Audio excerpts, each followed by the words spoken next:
What's up? Green from Houston, Texas. Mike coming at you from AT Astro Era Truth Predictive in Relationship Astrology. So in today's astrological segment, we're going to be going over solar return, sun in the first house. So this is the first of a series of solar return related videos that I'm going to be doing, since I realize that no astrologer really talks about it all that much. All right, so what a solar return chart is, it is a chart that you cast every single year at the time, at the moment that the sun comes to the exact spot it was at the time you were born. So sometimes it's the day before your birthday, on your birthday, or the day after, roughly. When you do that, it will put your sun, obviously it'll always be in the same sign that it was at on the day you were born. So it's always going to be like, if you're a Capricorn, it's going to be in Capricorn.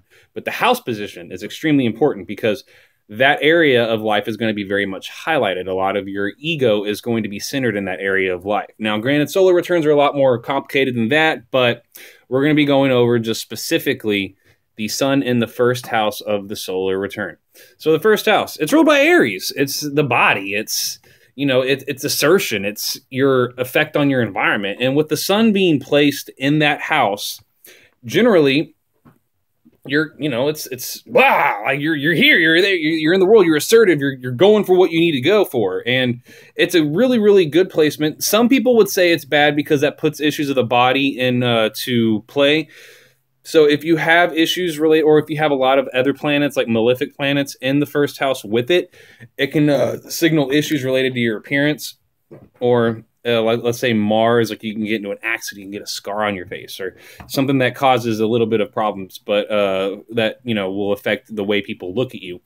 But for the most part, it's showing that this month your ego is very much centered on the self, like, you know, going out and getting what you want, doing that Aries quality, that Aries energy.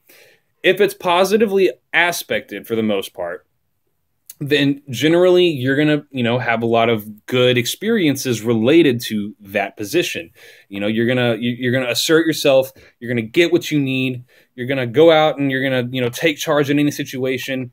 It's just a very, very active placement. But if the sun is adversely aspected, like it's getting a lot of like oppositions and squares and inconjunctions and sesquiquadrates and blah, then you're still going to have that assertive energy, but you could come up against a lot of blowback from other people. A lot of people not being appreciative of that forcefulness in your personality that's coming out throughout the course of the year.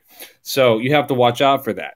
It's good to keep in mind having harsh aspects of the sun in the first house makes us remember that we need to, you know, bring it back a bit, calm down a bit. It's good to be assertive, but you need to actually, you know, pay attention to what you're doing and not trying to step on other people's toes and not always go me first throughout the course of that year. So I hope this was helpful. I'm going to do a video for every single house placement for this solar return sun. So get ready for that. And thank you very much. Until next time, guys.